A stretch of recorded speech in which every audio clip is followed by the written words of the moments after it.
ស្វាគមន៍មកកាន់ដំណើរកម្សាន្តដដែលរំហើយនៅខេត្ត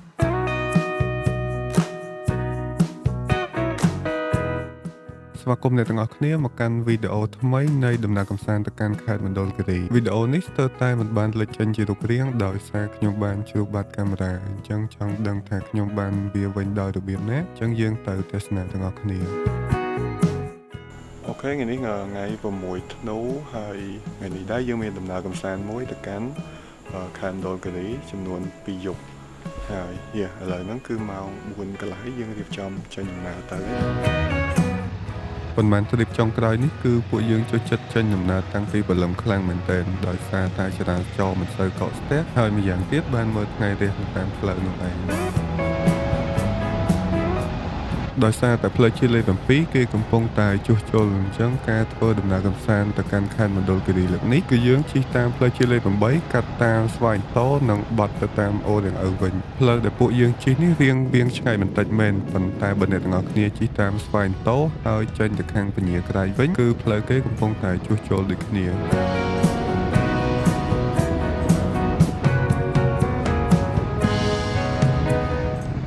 ចឹងឥឡូវយើងចុះញ៉ាំបាយនៅអូដងឪហើយថ្ងៃនេះដែរយើងទៅមណ្ឌលគិរីហ្នឹងយើងជិះតាមអូដងឪយើងជិះតាមផ្លូវជាតិលេខ11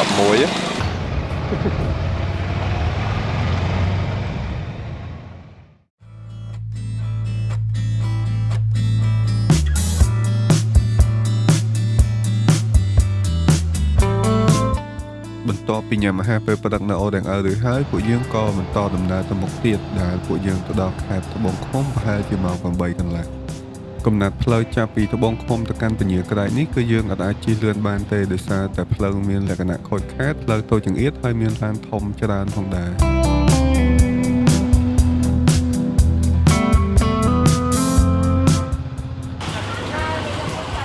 អូខេអញ្ចឹងយើងមកដល់មេមត់ហើយ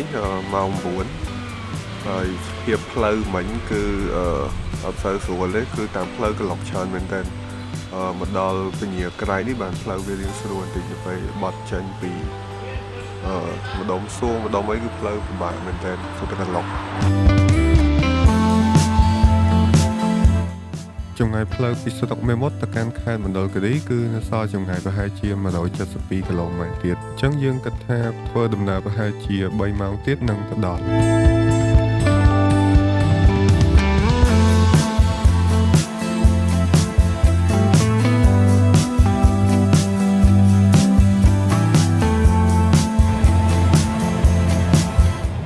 នេះជាលើកទី1ដែលខ្ញុំបានធ្វើដំណើរតាមផ្លូវជាតិលេខ7កាត់តាមស្រុកមេមត់នេះហើយទេសភាពចំការកស៊ូនៅតាមដងផ្លូវគឺពិតជាស្អាតមែនទែន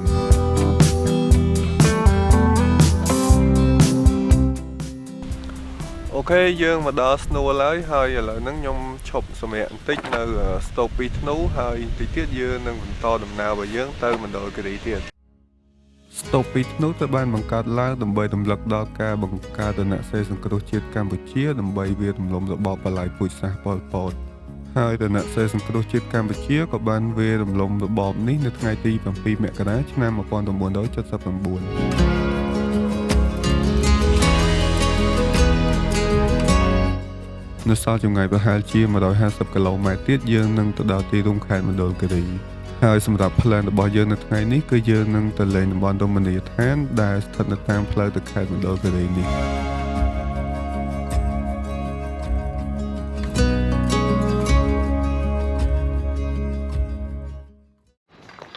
អូខេអញ្ចឹងឥឡូវយើងកំពុងដើរទៅកាន់ទឹកធ្លាក់លេងកៅដែលអត់ទាន់ដល់អូរាំងឯងគឺអ្នកនរគ្នានឹងឃើញមានផ្លូវមួយបត់ចូលទៅកាន់ទឹកអូរាំងហើយយើងចូលផ្ញើឡានម៉ូតូនៅមុខនោះមកហើយយើងត្រូវថ្មើរជើងប្រហែលជា1គីឡូទៀតតាមដែលខ្ញុំធ្លាប់មើលព័ត៌មានអញ្ចឹងណាអញ្ចឹងយើងទៅទស្សនាទាំងអស់គ្នា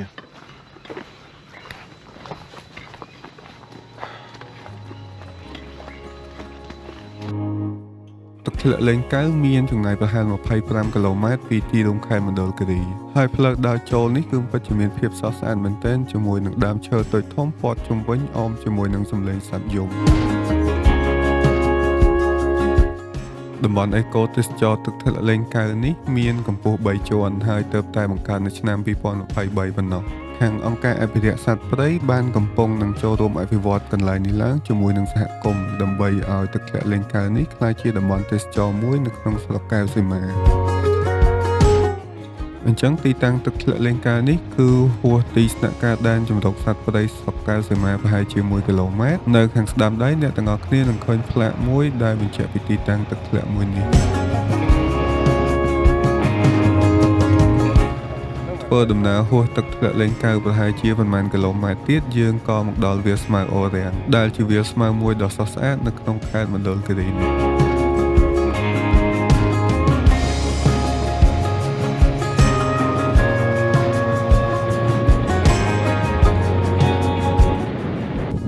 នេះអ្នកទាំងអស់គ្នាទេសភាពវាស្មៅអូររាំងខែស្មៅពណ៌មាសស្អាតមែនតើប៉ុន្តែមេឃអត់តស្អាតទេចាំមើលប្រហែលជាម៉ោង4ម៉ោង5អីពេលតែថ្ងៃលិចគឺស្អាតមែនតើឥឡូវត្រឹមតែម៉ោង3ឯងខ្ញុំគិតថាប្រហែលជានៅមុខនោះមាននេះមួយទៀតមានវាស្មៅអញ្ចឹងមួយទៀតតែយើងអត់តទៅអូខេសូមនិយាយទៅនេះមួយតកតងមួយនឹងសម្រាមអញ្ចឹងដូចអ្នកទាំងអស់គ្នាឃើញអញ្ចឹងនៅកន្លែងនេះស្អាតមែនតើតែក៏ខ្ញុំមកដល់ព្រាមគឺឃើញសបកដបសបកកំប៉ុងរីប៉ាយពេញហ្នឹងអញ្ចឹងសំណូមពរអ្នកដែលមកលេងញ៉ាំហើយអាចយកខ្ចប់យកទៅវិញផងដោយសារតែកន្លែងស្អាតវាយើងធ្វើអញ្ចឹងទៅគឺវាលេងស្អាតហើយយ៉ាមានតែប៉ុណ្្នឹង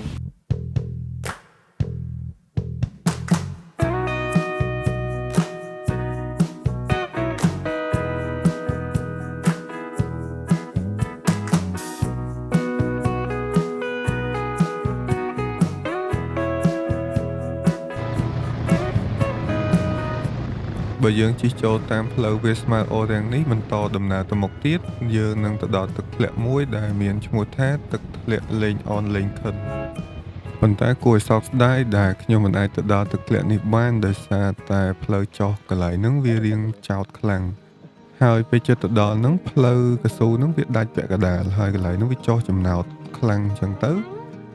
ម៉ូតូខ្ញុំទាបពេកតែចុះបានទេប៉ុន្តែនៅលើបន្តិចហ្នឹងវាមានផ្លូវវាងមួយដែលយើងអាចចុះតាមផ្លូវដីបានអញ្ចឹងហើយខ្ញុំមិនអាចយាយម៉ូតូនឹងទៅក្រោយបានទេដោយសារតែអីវ៉ាន់ធ្ងន់ខ្លាំងមែនទែនអញ្ចឹងយើងពីរនាក់ក៏សម្រេចចិត្តដកធុងចេញហើយយាយក្បែរម៉ូតូបកឡើងទៅលើវិញមក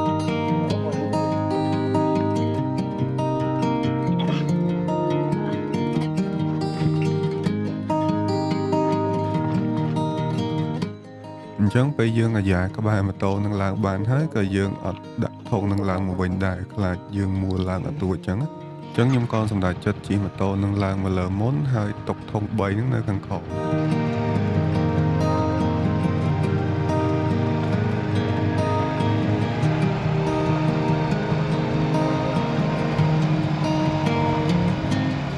ហើយបន្ទាប់មកយើងត្រូវដើរបក3ត្រឡប់ដើម្បីយកធុងនឹងឡើងមកលើវិញហើយដោយអ្នកទាំងអស់គ្នាឃើញអញ្ចឹងពីកន្លែងដែលយើងជាប់ហើយនឹងកន្លែងខ្ញុំឡើងមកឈប់ហ្នឹងគឺឆ្ងាយខ្លាំងមែនទែនហើយផ្លូវចោលទៀតដោយសារតែរុញម៉ូតូហើយយូរអីវ៉ាន់មកអស់កម្លាំងផងយើងក៏សម្រេចចិត្តថាអត់ចុះទៅលេងទឹកជ្រោះហ្នឹងទេចុះដល់មកថ្ងៃលិចហើយស្អាតមែនទែននៅវាស្មៅអូររាំងអូ my god អត់តន់ចង់ទៅណានិយាយទៅឃ្លានមែនទែនប៉ុន្តែអត់តន់ចង់ញ៉ាំបាយអត់តន់អីទាំងអស់ចាំនៅថតឲ្យពេលមកហ្នឹងស្អាតមែនទែនអ្នកនរគ្នាបន្ទាប់ពីរុញម៉ូតូអស់កម្លាំងរួចហើយយើងក៏សម្រាកបន្តិចរហូតដល់ម៉ោងថ្ងៃជ្រេដើម្បីមើលទេសភាពវាស្មៅអូររាំងនៅខេត្តមណ្ឌលគិរីនេះនៅរដូវទំហើយវាស្មៅពណ៌មាស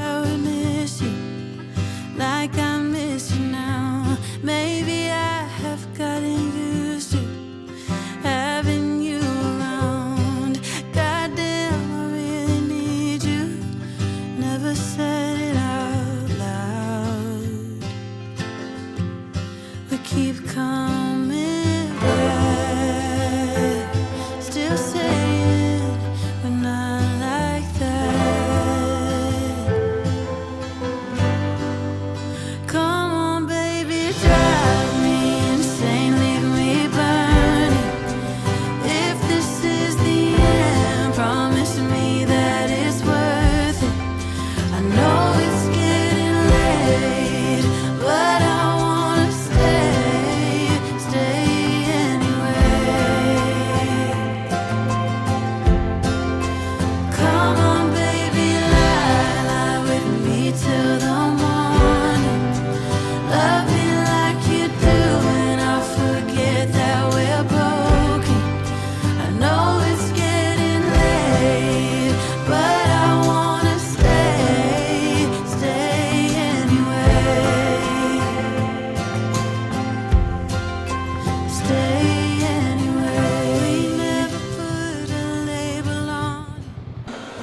អ្នកនរគ្នាមិញគឺ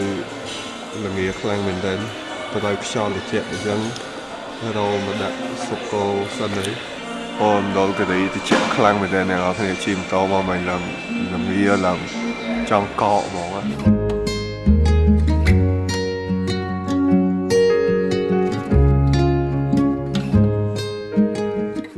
នេះគឺជាថ្ងៃទី2ដែលយើងនៅមណ្ឌលគិរីហើយថ្ងៃនឹងដែរយើងនឹងទៅលេងទឹកធ្លាក់ប៊ូស្រាហើយនឹងភ្នំណាមលាហើយឥឡូវនេះម៉ោង 9 ហើយយើងដេកខកតិចដោយសារតែម្សិលមិញជិះម៉ូតូឆ្ងាយយើងខកពីព្រលឹមយើងជិះម៉ូតូឆ្ងាយមកអញ្ចឹងអស់កម្លាំងមែនទែនហើយមកដល់កន្លែងដេកយើងនេះជាការតែបឹងគីឡូហ្នឹង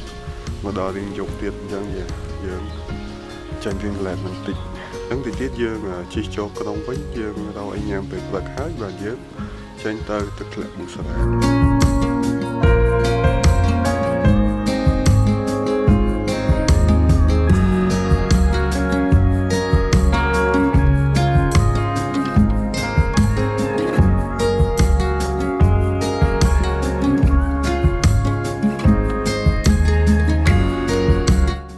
សម្រាប់អាកាសធាតុនៅខេត្តមណ្ឌលគិរីនាខែ12នេះគឺមានលក្ខណៈអំណោយផលខ្លាំងមែនទែនទោះបីជាថ្ងៃរៀងជ្រៅបន្តិចប៉ុន្តែនៅតែមានខ្យល់ធ្លាក់និងអាកាសធាតុត្រជាក់ល្អសម្រាប់ឲ្យយើងធ្វើដំណើរបានស្រួលអញ្ចឹងបន្ទាប់ពីយើងបានញ៉ាំអាហារពេលព្រឹករួចហើយយើងក៏បន្តដំណើរទៅកាន់ទឹកធ្លាក់ប៊ូស្រាបន្តទៀតចម្ងាយផ្លូវពីក្រុងសែនមនោរម្យទៅកាន់ទឹកធ្លាក់ប៊ូស្រាមានចម្ងាយប្រហែល30គីឡូម៉ែត្រដែលស្ថានភាពផ្លូវគឺមានភាពងាយស្រួលហើយនឹងមានទេសភាពស្អាតខ្លាំងមែនទែនអ្នកទាំងអស់គ្នា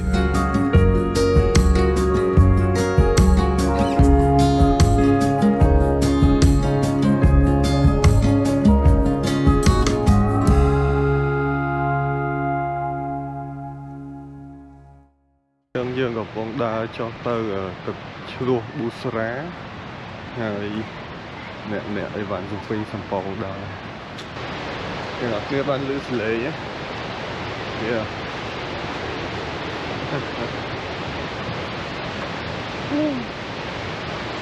ទឹក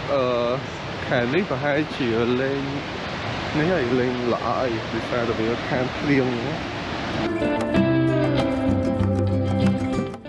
ទីបំផុតយើងក៏មកដល់ទឹកជ្រោះប៊ូស្រាដែលជាទឹកជ្រោះមួយដ៏ល្បីល្បាញក្នុងខេត្តមណ្ឌលគិរីព្រមទាំងនៅក្នុងប្រទេសកម្ពុជាផងដែរ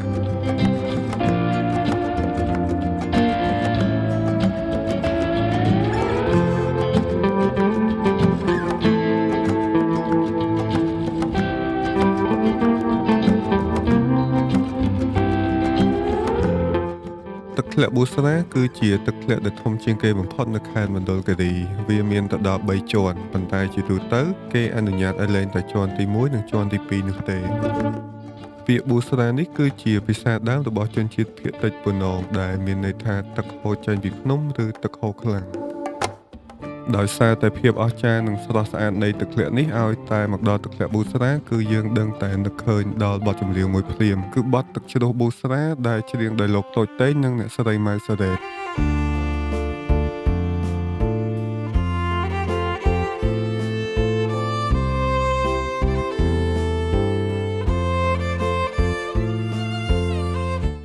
អ្នកទាំងអស់គ្នាក៏អាចឡើងតាមជណ្ដើរមួយនេះទៅកាន់ផ្នែកខាងលើនៃទឹកធ្លាក់បានដែរដែលគេមានកន្លែងមួយដែលកំពុងរៀបចំធ្វើជាសួនសត្វ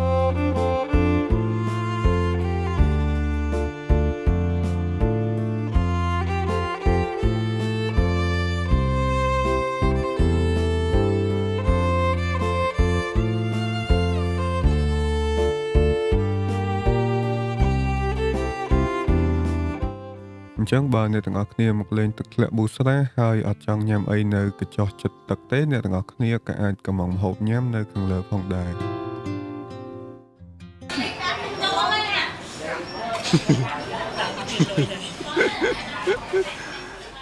បន្ទាប់ពីញ៉ាំអាហារពេលថ្ងៃនៅទឹកធ្លាក់ប៊ូស្រាហើយយើងក៏បន្តដំណើរទៅកាន់ភ្នំណាមលាទៀតហើយចម្ងាយផ្លូវពីទឹកធ្លាក់ប៊ូស្រាទៅកាន់ភ្នំណាមលាមានចម្ងាយប្រហែលជា15គីឡូម៉ែត្រដោយយើងត្រូវធ្វើដំណើរកាត់តាមចំការកស៊ូជាច្រើនដែលបង្កើតបានជាទិដ្ឋភាពមួយដ៏ស្រស់ស្អាតនៅតាមដងផ្លូវ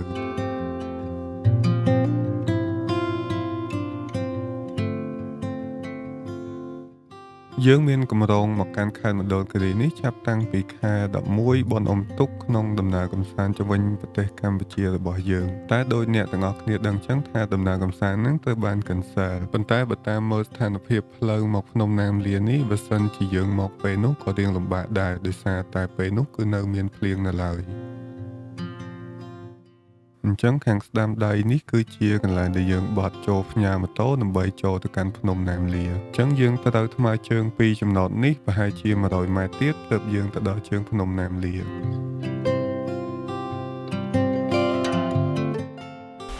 យើងមកដល់ភ្នំណាមលា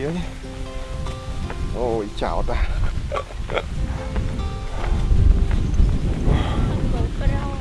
យកអតកមក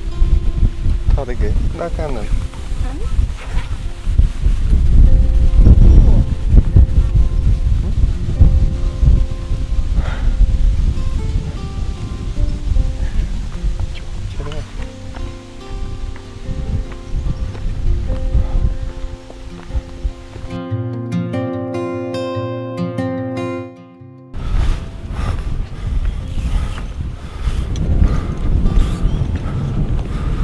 ចេះថាគេទៅរត់មកតង់នឹងកោខ្ញុំឡើងភ្នំដល់នឹងដៅគិរី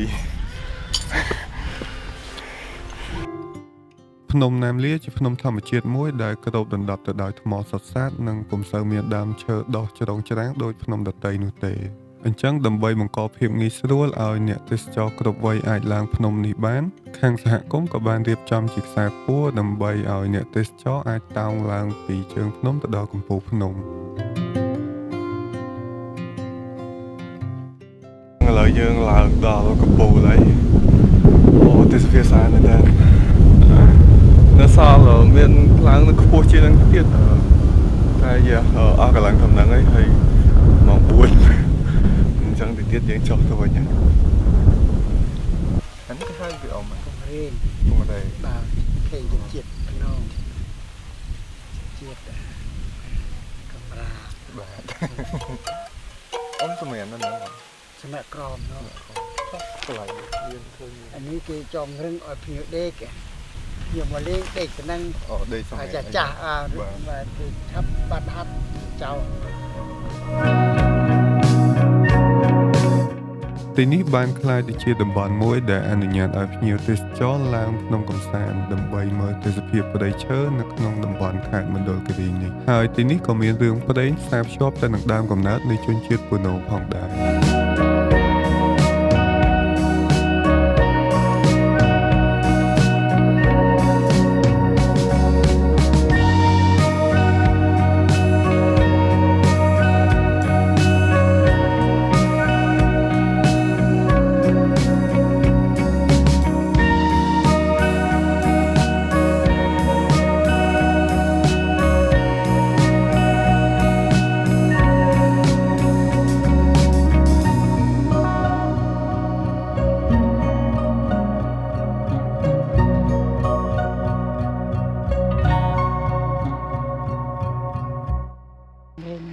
លោកយាយជនជាតិអីគេដែរលោកយាយជនជាតិពូណង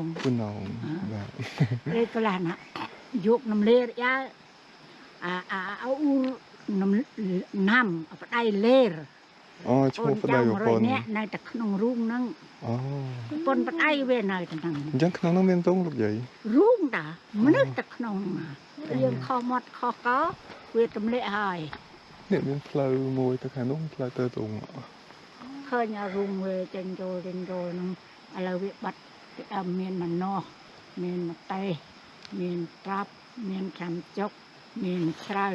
វាដាំខ្លួនវាឥឡូវច្រើនមនុស្សវាបាត់លើឃើញដូចគេធ្វើពិធីឃើញដល់ហ្នឹងអញ្ចឹងបើតាមានភ្នំតតែឆ្មោះវាផ្ទាល់ដូចខ្ញុំនឹងឆ្មោះអញ្ចឹងអប្រពន្ធណាំបដៃលេរកូនចៅ100នាក់នៅក្នុងរូងនេះអញ្ចឹងបើគេមកមើលមាត់មើលកវាទម្លាក់ពីនោះមកបើតាអត់ឡើងទៅចោលបើអត់ចោលតឡើងអញ្ចឹងមិននឹងទម្លាក់វារហូតខ្ញុំស្ពះទៅនឹងជន់តែយាយនៅទៅនឹងបើខ្ញុំនឹងចៅយាយឯងយាយនឹងនៅតែក្នុងតានៅតែក្នុង ខ្ញុំនៅក្រៅនឹកខ្ញុំសិនខ្ញុំកំឆាត់កំណោពុកម៉ែខ្ញុំងាប់អស់បងប្អូនខ្ញុំងាប់អស់ប្តីក៏ងាប់ដែរនៅសល់កូនទៅមួយបានប៉ុនខ្មែរនៅពងចាមជំនជាតិចេះតាមកូនទេបើកូនស្រីបាទកូនប្រុសអត់តាមណានឹមណែអងរងថ្ងៃអញ្ចឹង cái đấy mới lên ở អត់ឃើញទេអត់ឃើញលេងដែរវាតាមប្រព័ន្ធប្រុសមានដូចឆ្រៃទេបើកូនឆ្រៃខ្ញុំអត់ទេបើតាកូនភាសាកក្រក់យ៉ាងណាក៏ដោយយើងតាមកូនឆ្រៃយើងវាស្ដីយ៉ាងណាក៏ដោយយើងប្រកាន់ប្តីវាយើងអត់ប្រកាន់ទេយើងសំខាន់កូនយើងឥឡូវនៅម្នាក់ឯងចឹងមានវ៉ាន់ចឹងដឹកចំណាំអីទៅគេនឹកឃើញបោកក្នុងកាប់ព្រៃកាប់ឈើទៅអូពីដើមកក្រក់ណាយាយឥឡូវនៅយាយស្អាតមែនតើបោកនឹងពីដើមអូក៏ក្រិចងងដូចហ្នឹងដែរហ្នឹងឥឡូវខ្ញុំបោកតាំងពីក្នុងមើលថែស្អាតថែមពីដើមតាំងពីជើងភ្នំនោះកក្រក់កក្រៃអញ្ចឹងទេគេឲ្យ10000តាំងកោបើធ្វើចំការដៃនឹងដាក់កូនដាក់ក្រិចហ្នឹងតែមកជាថ្មីទេមកធ្វើបោះចំណាំនឹងបោះមកចំហៀងយ៉ាងទេដៃមួយទេហើយមកទៅតรงនេះតពូនឹងគេទៅបាត់ទៅភូមិអស់លីងវាអត់នៅទៅនឹងទេគេខាងលក់នឹងទៅភូមិ ចឹងលាសិនណាលោកយាយ ចា បាទ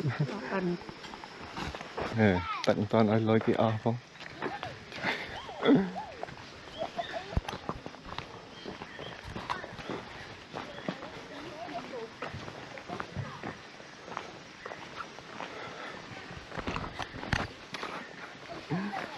សល់លុយទេ1000ទិញទឹកក្មេងអស់1500ឡើយពាក់គ្នា500ឲ្យគ្នាជីកង់យកនៅម៉ូតូមកឲ្យទៅមុនទៅគ្នាមានកង់ជីហ្នឹងហើយជុំហ្នឹងដេកដល់គេទីស្អែកបានទៅវិញ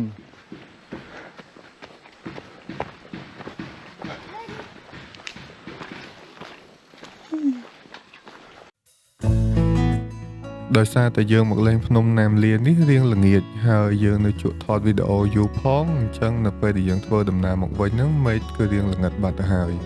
នៅពេលដែលយើងជិះមកហ្នឹងឃើញចំការកស៊ូហ្នឹងមានទេសភាពស្អាតប៉ុន្តែនៅពេលដែលជិះទៅវិញពេលយប់អញ្ចឹងមានអារម្មណ៍ថាស្រាវឆ្អឹងខ្នងតិចៗដែរ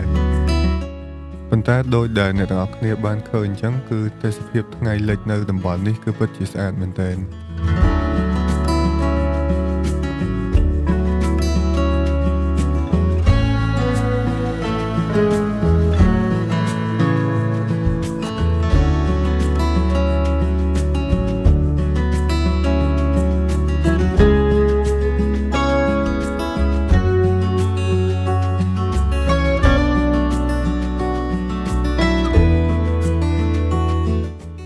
តែទោះបីជាយប់បន្តិចកំណត់ផ្លូវនេះនៅតែមានម៉ូតូជិះមកមួយដោយសារតែទីនេះជាទីប្រជុំជនស្រុកបច្ចុប្បន្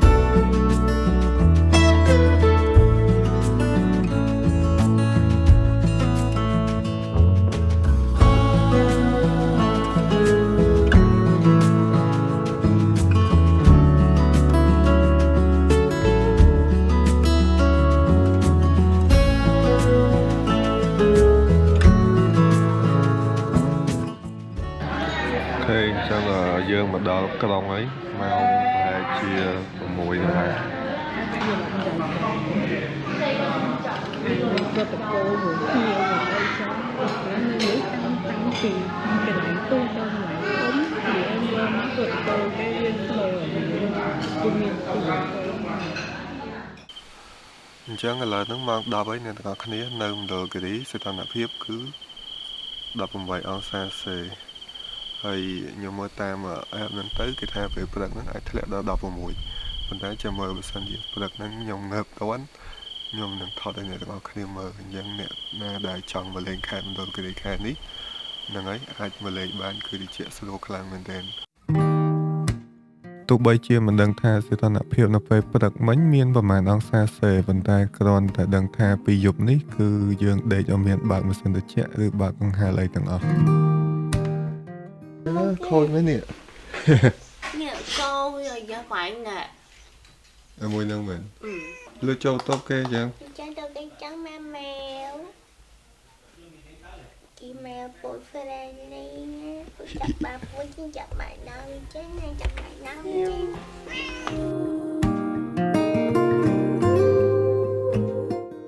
ថ្ងៃនេះដែរជាថ្ងៃចុងក្រោយរបស់យើងនៅខេត្តមណ្ឌលគិរីអញ្ចឹងបន្ទាប់ពី check out កន្លែងដេករបស់យើងហើយយើងនឹងទៅរកអីញ៉ាំពេលព្រឹកសិនមុននឹងបន្តដំណើរទៅកាន់ភ្នំពេញវិញ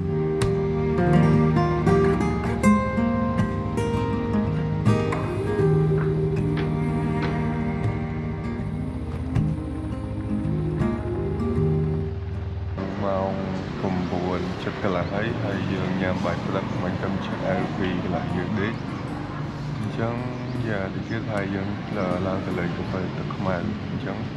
ចាំជួបគ្នាតាមផ្លូវរបស់គ្នាបន្តពីញ៉ាំបាយព្រឹក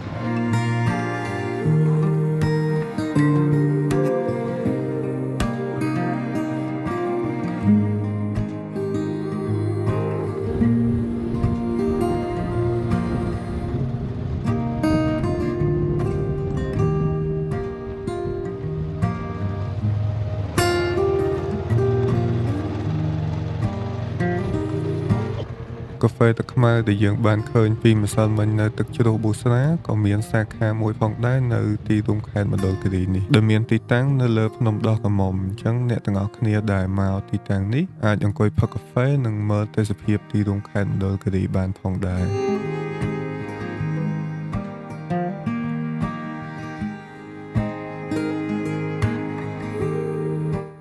ទោះបីជាខេត្តនេះទេសភាពព្រៃឈើមិនសូវមានភាពស្រស់បំព្រងប៉ុន្តែសម្រាប់ខេត្តមណ្ឌលគិរីនេះវិញបានក្លាយទៅជាគោលដៅទេសចរណ៍មួយដ៏ល្អដោយសារអាកាសធាតុអំណោយផលនៅក្នុងរដូវរំហើយនេះ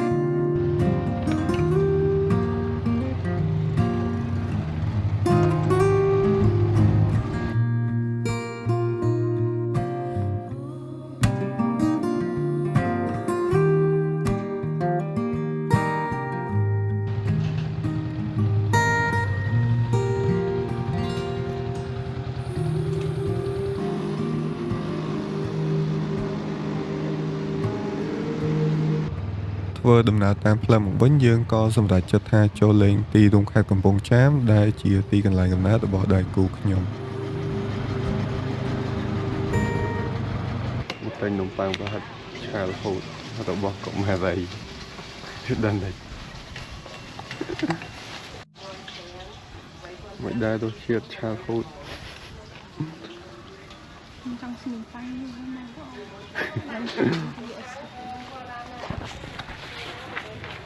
nè nông phang của con chào Không xin phanh trắng phần ban bữa sạch có miếng chí men sạch mình cầm chuột đặc xiềng mặt tệ làm nhằm ba xem ដោយគិតថាយើងបានជិះកាត់ខេត្តកំពង់ចាមហើយខ្ញុំក៏សម្រេចចិត្តចូលលេងប្រាសាទនគរបាជ័យដែលជាប្រាសាទមួយស្ថិតនៅជិតទីរួមខេត្តកំពង់ចាមដែរសម្រាប់ទីតាំងប្រាសាទនគរបាជ័យនេះបើសិនជាអ្នកទាំងអស់គ្នាជិះពីខេត្តកំពង់ចាមមកភ្នំពេញតាមផ្លូវជាតិលេខ 7 ពេលមកដល់ដំបងមូលនពាន់នៅខេត្តកំពង់ចាមហ្នឹងអ្នកទាំងអស់គ្នាត្រូវបត់ឆ្វេងតាមផ្លូវមួយដែលចូលទៅដល់ក្នុងប្រាសាទនោះតែម្ដង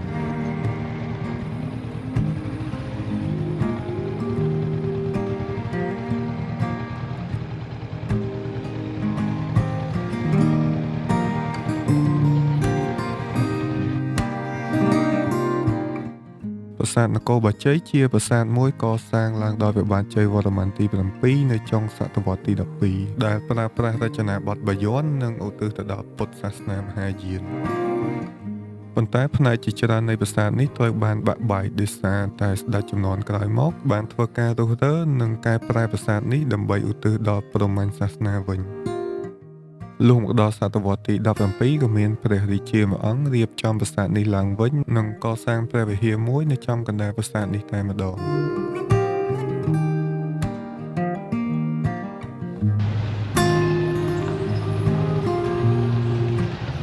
ចឹងដូចអ្នកទាំងអស់គ្នាបានឃើញចឹងថាកំណត់ផ្លូវជាតិលេខ7ស្គុនមកកាន់ខេត្តកំពង់ចាមនេះគឺគេកំពុងតែជួសជុលអញ្ចឹងសម្រាប់អ្នកដែលចង់ធ្វើដំណើរទៅកាន់ខេត្តមណ្ឌលគិរីខ្ញុំរីកមិនឲ្យជិះតាមស្វែងតូនិងអូទាំងឪវិញ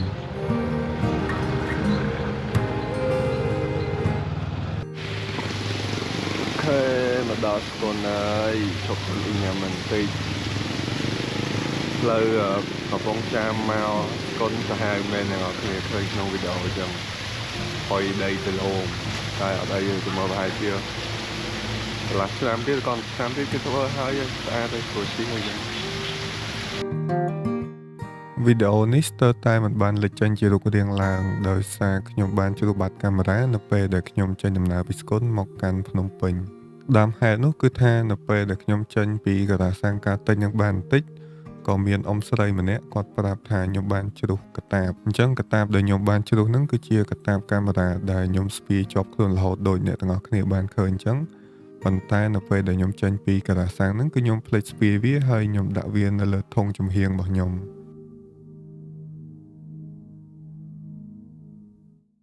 អញ្ចឹងភ្លាមហ្នឹងខ្ញុំក៏ជិះបកក្រោយដើម្បីទៅរកវិញប៉ុន្តែគឺរកអត់ឃើញទេអញ្ចឹងយើងក៏សន្មតថាប្រហែលជាមានអ្នករើសបានអញ្ចឹងខ្ញុំក៏បានផុសនៅក្នុង Facebook និងតាក់ទងទៅកាន់អាជ្ញាធរនៅឃុំដែលខ្ញុំបានបាត់ហ្នឹងដើម្បីឲ្យពួកគាត់ជួយផ្សព្វផ្សាយប្រកាសប្រាប់អ្នកដែលរើសបានឲ្យគាត់ជួយបកគលឲ្យខ្ញុំវិញអញ្ចឹងពេលព្រឹកស្អែកឡើងពេលដែលខ្ញុំងើបពីដេកភ្លាមហ្នឹងក៏មានបងស្រីម្នាក់គាត់ឆាតមកគាត់ screenshot ផុសដែលបងប្រុសម្នាក់គាត់រើសបានកតាបកាមេរ៉ាមួយអញ្ចឹងគាត់ក៏សួរថាកតាបហ្នឹងរបស់ខ្ញុំមែនអញ្ចឹងពេលហ្នឹងខ្ញុំសប្បាយចិត្តមែនទែនអ្នកទាំងអស់គ្នាហើយខ្ញុំក៏បានឆាតទៅកាន់បងប្រុសដែលរើសបានហ្នឹងដើម្បីសុំណាត់ជួបគាត់ហើយទៅយកកាមេរ៉ារបស់ខ្ញុំមកវិញអញ្ចឹងបងប្រុសដែលរើសបានកាមេរ៉ារបស់ខ្ញុំហ្នឹងគឺគាត់រើសបាននៅពេលដែលគាត់ធ្វើដំណើរពីកំពង់ធំទៅកាន់ផ្ទះគាត់នៅបាធាយអញ្ចឹងខ្ញុំក៏សុំណាត់ជួបគាត់ដើម្បីទទួលយកកាមេរ៉ាវិញនៅផ្ទះរបស់គាត់នៅស្រុកបាធាយតែម្ដងឥឡូវគាត់មកដល់ហើយជិះទៅផ្ទះគាត់ទាំងអស់គ្នា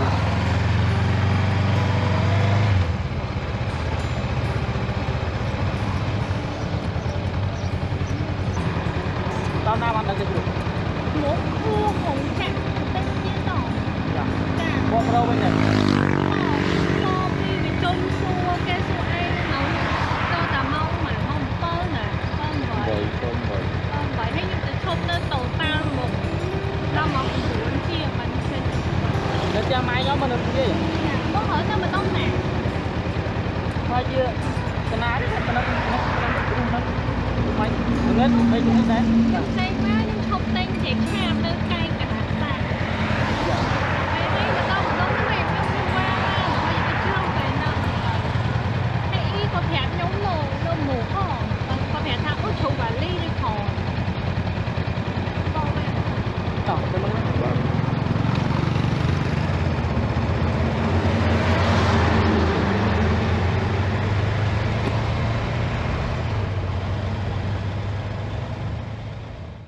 អញ្ចឹងពេលហ្នឹងខ្ញុំឈប់ចាំគាត់នៅស្គុនចាំពេលដែលគាត់ចេញពីធ្វើការមកកំពង់ធំវិញនឹងទៅយកកាមេរ៉ារបស់ខ្ញុំហ្នឹងនៅផ្ទះគាត់នៅបាធាយ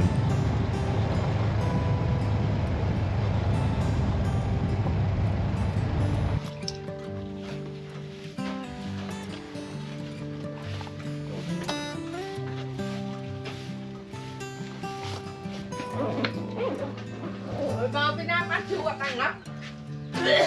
ខ្ញុំឈប់តារាសាំងហើយគាត់ដាក់លើខ្ញុំមានធំចំហៀងផងហើយមើលទៅបាត់អីក្នុងហ្នឹងគាត់កមុំតែស្ពាយជាប់ខ្លួនចាដល់ពេលគាត់ភ្លេចទៅគាត់ដាក់លើម៉ូតូចូលទៅតាក់ក៏ដល់ពេលឲ្យខ្ញុំចេញមកខ្ញុំឈប់តែងជាឆាបនៅកែងក្រាស់ហ្នឹងអត់ដឹងជ្រូតែចាជិះឆ្ងាយចាំអារម្មណ៍ចាដល់ពេលឲ្យមានអេមកគាត់ជិះពីក្រោយថាអូជ្រូវលីនៅក្រោយជ្រូវលីខ្មៅមួយនៅក្រោយពេលខ្ញុំបកមកវិញខ្ញុំដើរគាត់ជិះម៉ូតូបកឲ្យសួរគេថាហើយអត់ឃើញជិះពីវិជុំទៅណានិយាយទៅគាត់ប្រាប់ខ្ញុំហ្នឹងខ្ញុំជិះម៉ូតូបោះតតបើស្គាល់ទេបោះតតខ្ញុំគិតថាអត់ជ្រូនៅក្រោយហ្នឹងតែចិត្តនឹងដែរហើយពេលខ្ញុំមកចាក់ចឹងវាយើងធ្វើមកដល់នោះមិនមកបោះតតតាមចាក់ពេលមកវាថតទេណាដល់គេនេះមិនចិត្តទៀតនេះចេះបានបងគាត់ថតហោះបាទមកដល់ផ្ទះហ្នឹង វាថាហើយបានកបោកមួយរៀមមើលទៅគឺកាមេរ៉ាណាថតមើលថតអញ្ចាស់គេបរហោះអញ្ចាស់គេបរហោះ បងកាន់នេះខ្ញុំថតញ៉ាំមេ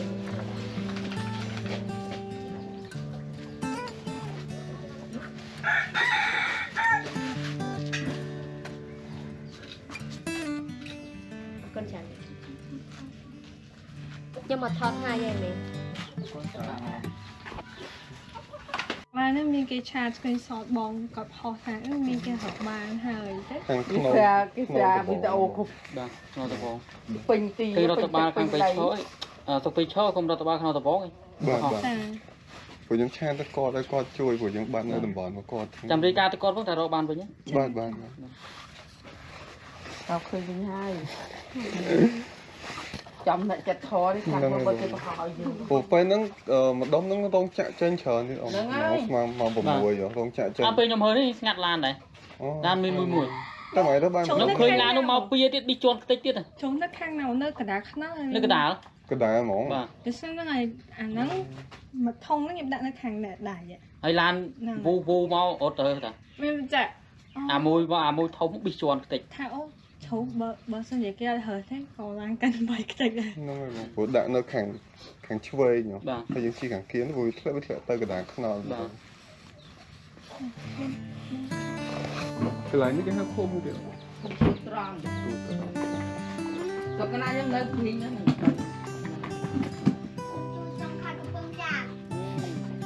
ខ្ញុំដាក់ពងចាមដែរណា គឺកណ្ដាល ខ្ញុំនៅខេត្តនៅទីរួមខេត្តហើយបើទៅមកនៅកុញប៉ែងធ្វើកម្មវិធីបានស្រុកនៅមុខពូតែដល់គាត់ដោទៅស្រុកផ្សេង អញ្ចឹងបន្ទាប់ពីទទួលបានកាមេរ៉ាមកវិញហើយខ្ញុំក៏បានជូនសកុនគាត់តិចតួចហើយយើងក៏បានធ្វើដំណើរមកកាន់សកុនវិញដើម្បីមកជួបបងស្រីម្នាក់ដែលគាត់បានខ្នះខ្នែងជួយខ្ញុំខ្លាំងមែនទែននៅពេលយប់មិញហ្នឹងគឺចាប់តាំងពីម៉ោង 7 ដល់ម៉ោង 8 ហ្នឹងគឺគាត់ជួយជិះម៉ូតូជួយរកឲ្យយើងហើយជួយនាំយើងទៅរកខាងរដ្ឋបាលឃុំដើម្បីតាក់ទងចឹង លើបងបានវិញទេបងឃើញវិញបាទខាងណាវិញអ្នកទៅបានគាត់ទៅហើយគាត់ជិះទៅហ្មងបងគាត់មកដល់ប្រភេទហ្នឹងគាត់ក៏មិននៅខាងវិញទេហ្នឹងហើយ គាត់ណាធ្វើការនៅគាត់ធ្វើការនៅកំពង់ធំហ៎អូហើយតែគាត់ទៅប្រទេសឃើញវិញទេបងចា ជីទី ខាងគេនៅខាងយើងតាមមក នៅបង ចាំខាងគាត់ពេញតែខ្ញុំឃើញគាត់ថេកគាត់ចូលទៅខមមិនចូលបងហ្នឹងបាយចិត្តយកមកថេកយើងពេញមកវិញហ៎ បាទ ចុះឡើងដែរឃើញ តែមកអីចិត្តតែថ្ងៃបងអត់ដល់ជឿ បាយបានចូល មិនតែជុតនេះទេតែជុតក្រាស់សាំងហ៎ព្រោះ រក្សាវិញ ខ្ញុំចេញពីក្រាស់មកខ្ញុំជប់ទិញចេកឆាបនិងកាយក្រាស់ដល់ហើយយើងជីវាយពេលយើងចេញពីផ្ទៃមកយើងជីអញ្ចឹងមកវាជ្រុះគាត់ថាជ្រុះនៅកណ្ដាលខ្នល់ហើយមានឡានប្រុសមួយជីគី អញ្ចឹងខ្ញុំចេះចង់ជួយពេលមានបញ្ហាចង់ជួយគេវិញនៅថាអីវិញនៅក្នុងព្រៃហ្នឹងបងពួកខាងខ្ញុំវិញនៅក្នុងព្រៃខ្ញុំទៅកៅថេនៅកំពតហាក់ដែរស្គាល់សោះតែបានអីនោះគាត់មិនព្រៀងទេគាត់ព្រៀងឲ្យក្នុងព្រៃឲ្យភ្នំហើយភ្នំអូថាបនដុនបានតាហើយបានគាត់ជួយបងឲ្យស្វ័យចិត្តមែនតើបងណាបាន ខេអ្នកនរគ្នាអញ្ចឹងឥឡូវនេះគឺវីដេអូថតចេញពីកាមេរ៉ាដែលខ្ញុំបានពីយប់មិញឥឡូវហ្នឹងគឺយើងបានវាមកវិញហើយឥឡូវហ្នឹងកំពុងតែឈប់សម្រាកនៅតាមផ្លូវ 6A កន្លែងមួយហ្នឹងយប់មិញហ្នឹងខ្ញុំចុះសួរគេតាមផ្លូវហ្នឹងទាំងអស់ហើយបានបងគាត់ជួយរកយើងគាត់ជួយតាក់ទងអ្នកនៅម្ដុំហ្នឹងថាណាគេបានឃើញណាគេជួយរើសបានរបស់ឲ្យអញ្ចឹងហើយអរគុណគាត់មែនតើអញ្ចឹងមិញទៅយកកាមេរ៉ាទៅបើទៅដល់វិធីហើយបកមកវិញចូលមកអរគុណគាត់អញ្ចឹងជាចុងក្រោយក៏អរគុណទៅដល់បងស្រីនិងបងប្រុសដែលបានកាមេរ៉ារបស់ខ្ញុំនេះបានសរបញ្ជាក់យ៉ាងពិតៗអំពីទឹកចិត្តរបស់ខ្មែរយើងដែលចេះជួយគ្នានៅក្នុងគ្រាមានអាសន្ន